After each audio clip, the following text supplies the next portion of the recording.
Hello aspirants, welcome to Sahil updates.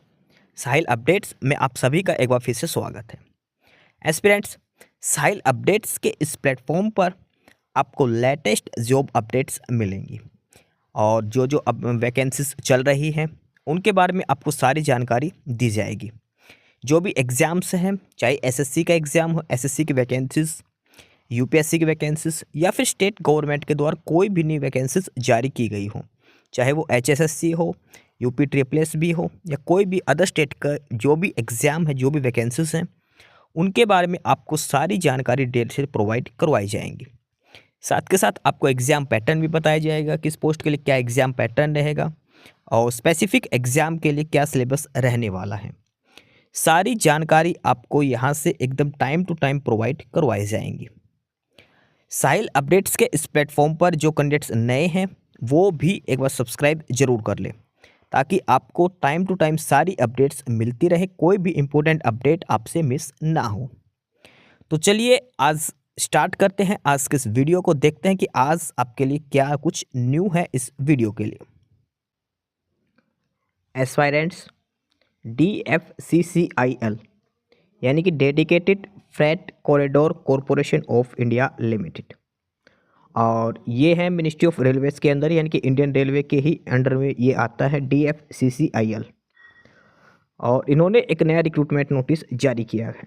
ठीक है, DFCCIL जो इंडियन रेलवे के अंडर में ही काम करता है, मिनिस्ट्री ऑफ रेलवे के अंदर, और इनके द्वारा एक रिक्रूटमेंट नोटिस जारी किया है, नया एडवर्टाइजमेंट नोटिस इन्होंने जारी किया है और इसमें इन्होंने नई वैकेंसीज दी है। तो वन बाय वन करके एक बार सारी जो वैकेंसीज दी है, ये नोटिस जो दिया है, इसको हम डिटेल में चेक करते हैं कि सारी जो वैकेंसीज हैं वो कौन कौन सी हैं, सिलेक्शन प्रोसीजर क्या होना चाहिए, एलिजिबिलिटी कंडीशंस क्या होनी चाहिए, वन बाय वन करके सारी चीज़ इसमें हम चेक करने वाले हैं। सबसे पहले इसमें बताया गया है DFCCIL invites application through online mode for the recruitment of post junior manager, executive and MTS, यानी कि MTS की पोस्ट है, एग्जीक्यूटिव की और जूनियर मैनेजर की वैकेंसीज इसमें दी गई है। अब बात करते हैं इम्पोर्टेंट डेट्स के बारे में। इम्पोर्टेंट डेट्स क्या क्या दी गई है। सबसे पहले है एक opening date for online registration of application. Opening date for online registration of application, यानी कि ऑनलाइन रजिस्ट्रेशन कब से स्टार्ट है, और वो है 18 जनवरी 2025। 18 जनवरी से ऑनलाइन रजिस्ट्रेशन इसके स्टार्ट हैं और फीस सबमिशन की और एप्लीकेशन फॉर्म की जो लास्ट डेट है वो 16 फरवरी है। 18 जनवरी 18 जनवरी से लेकर 16 फरवरी तक आप अप्लाई कर सकते हैं और फीस वगैरह पे कर सकते हैं, 18 जनवरी से लेकर 16 फरवरी तक। इसके अलावा एप्लीकेशन फॉर्म करेक्शन विंडो की है, वो है 23 फरवरी से लेकर 27 फरवरी तक। एप्लीकेशन फॉर्म करेक्शन अगर करना है, मान लो अगर कुछ गलती से कोई डाटा गलत हो गया हो उसमें, तो आप 23 फरवरी से लेकर 27 फरवरी तक आप एप्लीकेशन फॉर्म में करेक्शन कर सकते हैं। अब इसमें आगे डेट दे रखी एग्ज़ाम के बारे में।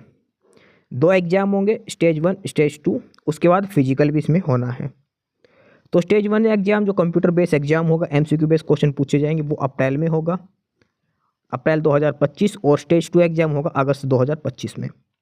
इसके अलावा जो फिजिकल है कुछ पोस्ट के लिए वो होगा अक्टूबर और नवंबर 2025 में, यानी कि इस साल के एंड तक ये जो रिक्रूटमेंट नोटिस दिया है ये सारा कंप्लीट हो जाएगा। ठीक है, तो ये बेसिक इंपॉर्टेंट डेट्स इसमें दी गई है।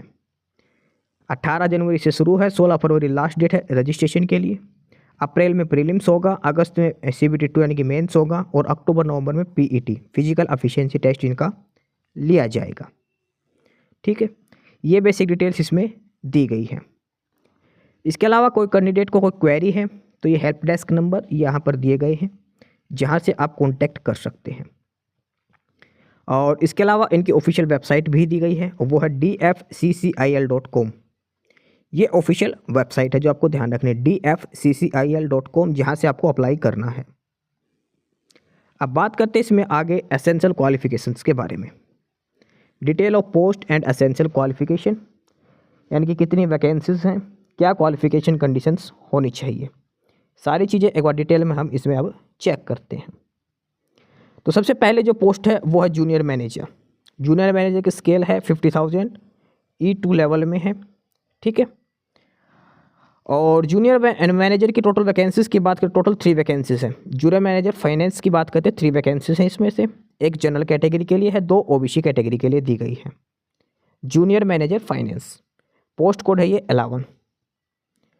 और जूनियर मैनेजर फाइनेंस की पोस्ट के लिए अगर हम क्वालिफिकेशंस की बात करते हैं तो इसमें आपके पास in final examination of CA, यानी कि आपके पास सीए होनी चाहिए, आप सीए या सीए में कंप्लीट होना चाहिए जूनियर मैनेजर फाइनेंस के लिए, ठीक है। उसके बाद अगली जो पोस्ट है, पोस्ट नंबर 2, और ये जो पोस्ट दी गई है एग्जीक्यूटिव की है, स्केल है 30,000, E0 लेवल की है, IDA पे लेवल के लिए। और एग्जीक्यूटिव में है ये एग्जीक्यूटिव सिविल के लिए। एग्जीक्यूटिव सिविल की टोटल वैकेंसीज़ की बात करें, टोटल 36 वैकेंसीज दी गई हैं। 36 में से कैटेगरी वाइज बात करें, जनरल के लिए 16, SC के लिए 5, ST के लिए 3, OBC NCL के लिए 9 और EWS कैटेगरी के लिए 3 वैकेंसीज दी गई हैं। टोटल 36 वैकेंसी है जिनका कैटेगरी वाइज डिस्ट्रीब्यूशन किया गया है अलग अलग कैटेगरी के लिए। पोस्ट कोड 21 है, मेडिकल लेवल A3 लेवल का मेडिकल स्टैंडर्ड होना चाहिए। Executive civil post code 21। Essential qualifications की इसमें बात करें तो आपके पास सिविल इंजीनियरिंग में डिप्लोमा होना चाहिए मिनिमम 60% मार्क्स के साथ। सिविल इंजीनियरिंग की अलग अलग ट्रेड है, सिविल इंजीनियरिंग या फिर transportation, civil engineering construction technology, civil engineering public health, civil engineering water resources, ठीक है। इनमें से आपके पास डिप्लोमा होना चाहिए किसी भी एक ट्रेड के साथ, ठीक है, सिविल इंजीनियरिंग में आपके पास। और डिप्लोमा में मिनिमम 60% मार्क्स होने ज़रूरी हैं। ये सारी कंडीशन है एग्जीक्यूटिव के लिए। इसके अलावा एग्जीक्यूटिव में अगली जो पोस्ट है और वो है एग्जीक्यूटिव इलेक्ट्रिकल। एग्जीक्यूटिव इलेक्ट्रिकल की पोस्ट दी गई है अगली, और इसमें टोटल वैकेंसीज़ की बात करें, टोटल 64 वैकेंसीज दी गई हैं। एग्जीक्यूटिव इलेक्ट्रिकल 64 में से जनरल के लिए है 28, SC के लिए 11, ST के लिए 5, OBC नॉन क्रीमी लेयर के लिए 14 और EWS के लिए 6 वैकेंसीज दी गई हैं। एग्जीक्यूटिव इलेक्ट्रिकल के लिए 64 वैकेंसीज अलग अलग कैटेगरी वाइज डिस्ट्रीब्यूट की गई हैं। और एग्जीक्यूटिव इलेक्ट्रिकल की क्वालिफिकेशंस की बात करें हैं तो क्वालिफिकेशन में आपके पास डिप्लोमा होना चाहिए, जो पॉलिटेक्निक जो डिप्लोमा होता है 3 साल का, वो आपके पास होना चाहिए। किस किस ट्रेड में? इलेक्ट्रिकल ट्रेड में, electronics electrical and electronics, power supply, instrumentation and control, industrial electronics and instrumentation, applied electronics, digital electronics. ये जो ट्रेड दे रखी है इलेक्ट्रॉनिक्स, इनमें से किसी भी एक ट्रेड में आपके पास मिनिमम 60% मार्क्स के साथ डिप्लोमा होना चाहिए, ठीक है। Executive electrical post code 22। उसके बाद एग्जीक्यूटिव में आगे हैं और ये है signal and telecommunication. Executive signal and telecommunication total vacancies है 75 टोटल वैकेंसीज हैं एग्जीक्यूटिव टेलीकम्युनिकेशन में, सिग्नल एंड टेलीकम्युनिकेशन। और 75 को कैटेगरी वाइज कर रखा है। जनरल कैटेगरी के लिए है 28, SC कैटेगरी के लिए 9, ST के लिए 7, OBC के लिए 23 वैकेंसीज और EWS के लिए 8 वैकेंसीज दी गई हैं। Executive signal telecommunication post code number 23 है। और क्वालिफिकेशन की बात करें तो आपके पास डिप्लोमा होना चाहिए, जो ट्रेड दे रखी है इनमें से। ये जो सारी ट्रेड्स यहाँ पर जो शो की गई है, इनमें से कोई भी एक ट्रेड आपके पास होनी चाहिए और उसमें 60% मार्क्स आपके पास होने चाहिए, यानी कि आपके पास 3 साल का डिप्लोमा होना चाहिए। जो ट्रेड दी गई है इलेक्ट्रिकल इलेक्ट्रॉनिक्स कम्युनिकेशन या फिर जो सिग्नल की जो ट्रेड है सारी, इनमें से आपके पास किसी भी एक ट्रेड से डिप्लोमा होना चाहिए और उस डिप्लोमा में मिनिमम 60% मार्क्स आपके होने चाहिए। ये है vacancy executive signal and telecommunication की। एग्जीक्यूटिव में 3 वैकेंसीज है।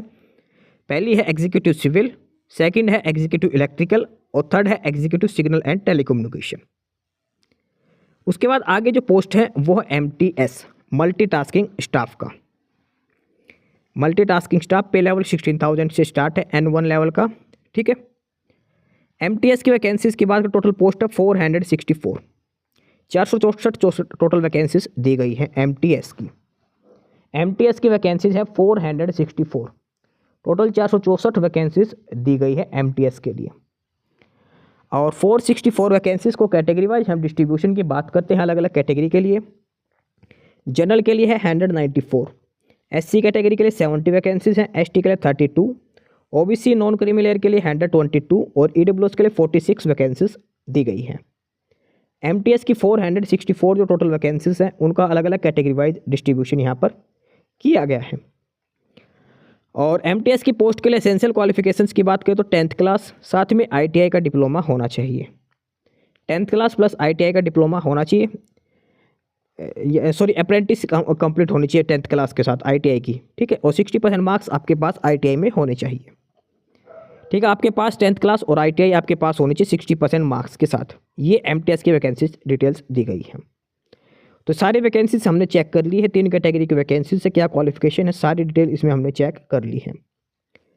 जो क्वालिफिकेशंस की जो लास्ट डेट है वो जो एप्लीकेशन फॉर्म की लास्ट डेट तब तक आपके पास कंप्लीट होनी चाहिए। 16 फरवरी 2025 तक आपके पास जो एसेंशियल क्वालिफिकेशन है वो कंप्लीट होनी चाहिए, ठीक है।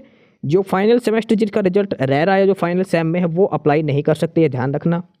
जिनका डिग्री या डिप्लोमा जो है वो क्लियर है वो ही कैंडिडेट अप्लाई कर सकते हैं। इसके अलावा इसमें लिखा है कि एलिजिबल कैंडिडेट हुआ कंप्लीटेड डिप्लोमा और degree course through recognised lateral entrance scheme can also apply.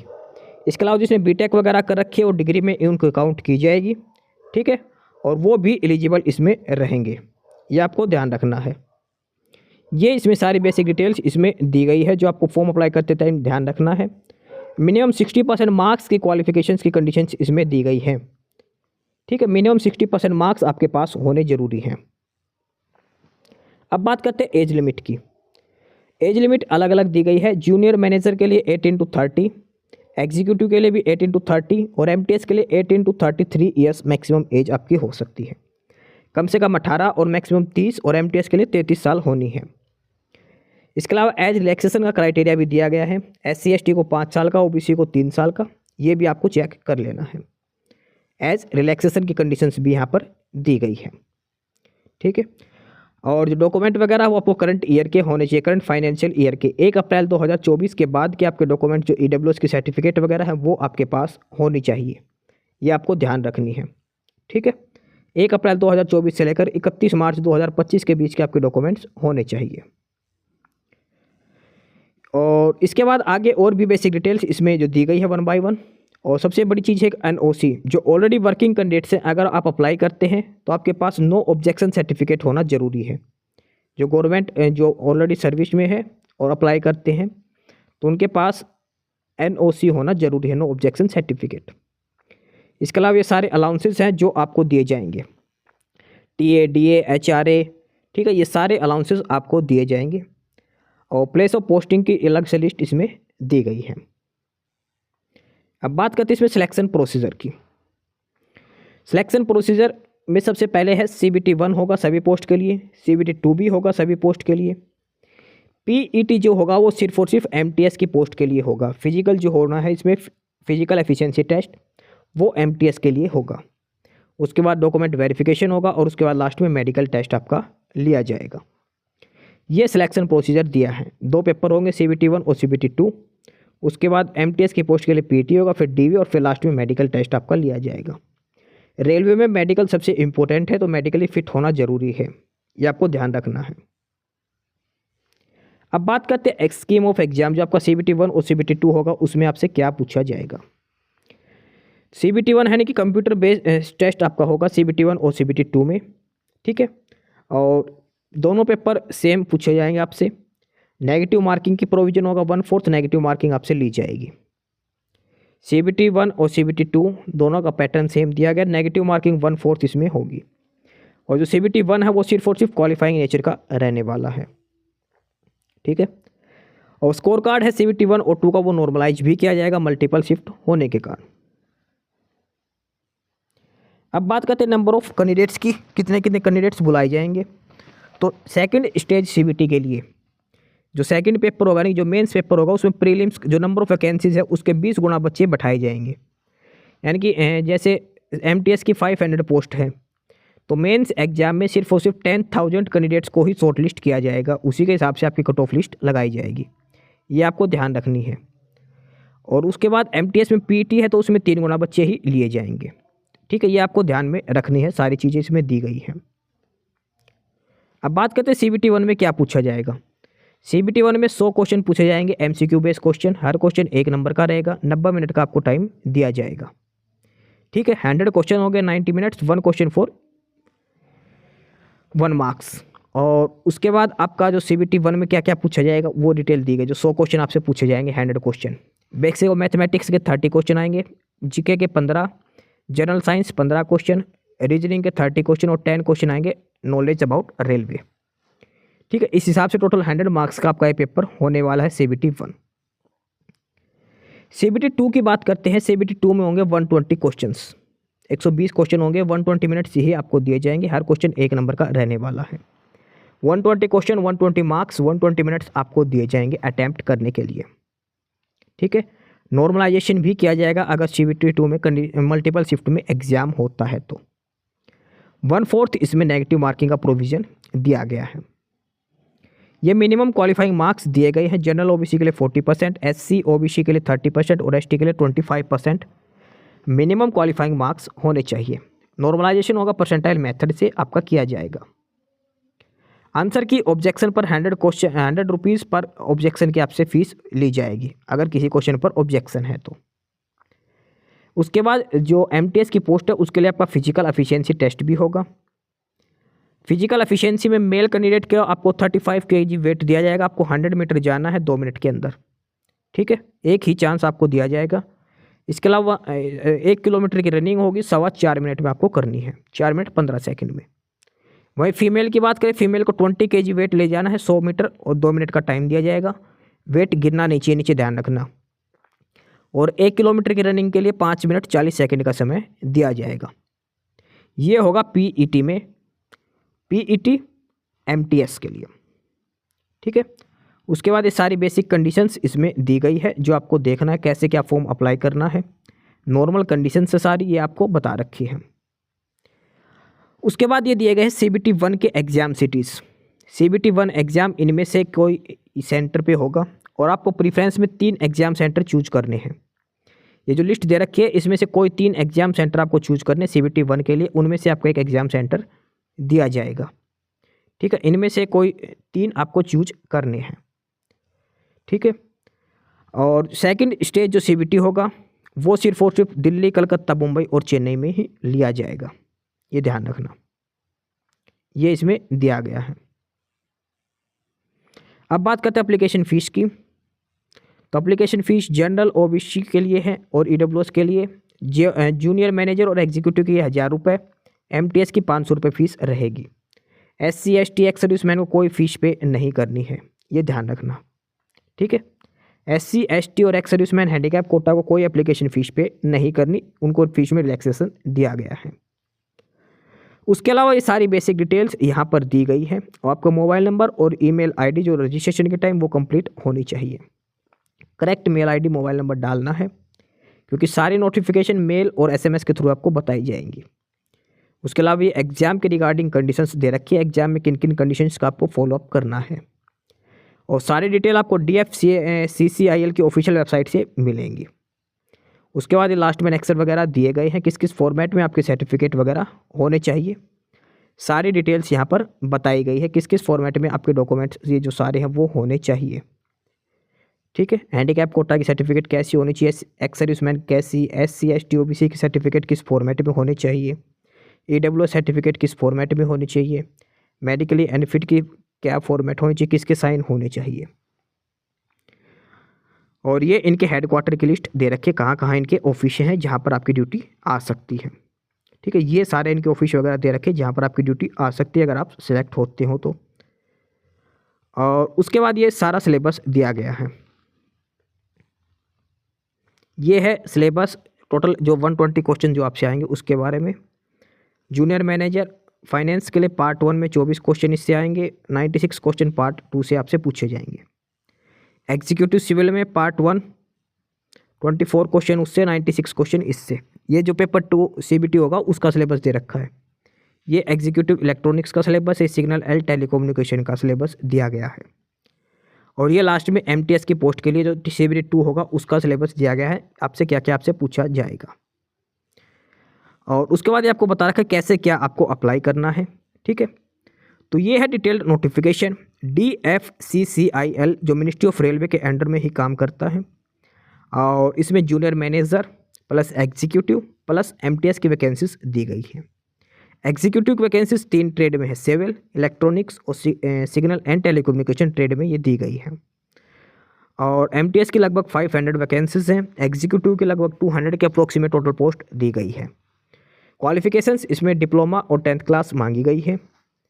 Apply आपको 18 जनवरी से लेकर 16 फरवरी तक आपको अप्लाई करना है। डिटेल्ड जो नोटिफिकेशन है वो आपको 1 बाय 1 करके सारी चीज़ आपको समझा दी गई है। और DFCCIL के ऑफिशियल साइट से ही आपको अप्लाई करना है। Dedicated freight corridor corporation of India limited, जो मिनिस्ट्री ऑफ रेलवे का ही एक पार्ट है, ठीक है। और यहीं के इनके ऑफिशियल साइट से ही आपको जो रिक्रूटमेंट नोटिस दिया इसके लिए अप्लाई करना है 16 फरवरी से पहले तक। तो ये है ऑफिशियल नोटिफिकेशन DFCCIL की तरफ से। एस्पिरेंट्स, यही सारी इन्फॉर्मेशंस थी आपके लिए आज की इस वीडियो के अंदर। और जो इन्फॉर्मेशन आपको प्रोवाइड करवाई गई है उसके रिगार्डिंग आपको कोई भी क्वेरी हो, किसी भी कोई प्रकार का कोई डाउट हो, तो आप नीचे कमेंट बॉक्स में कमेंट करके हमसे पूछ सकते हैं।